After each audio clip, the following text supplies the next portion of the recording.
வீடு வாசல் மறக்கிறோம், வெக்கம் ரோசம் மறக்கிறோம், நல்லா தூங்க மறக்கிறோம், நண்பனையும் மறக்கிறோம், நாலு கிழமை கூட நாம மறக்கிறோம்.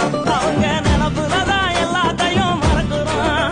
நாம மறப்பதெல்லாம் தெரிஞ்சுக்கிட்ட அவங்கதான் நம்மள போற போக்கில் மறக்கிறாங்க. என்னடா இந்த சோகம் மறக்க குடிக்கிறேன்னு சொல்லுடா சொல்லுடா பொண்ணுங்களே, இந்த பொண்ணுங்களே, தேய் பொண்ணுங்களே, இப்படித்தான் புரிஞ்சு போச்சுடா.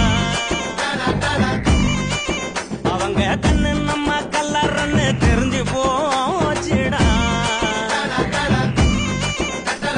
பின்னால சுத்த வச்சு திருகுழியாக வச்சு இல்லாத கணக்கையெல்லாம் போடுவாங்கடா. அவங்க பார்வையால பால்டாயில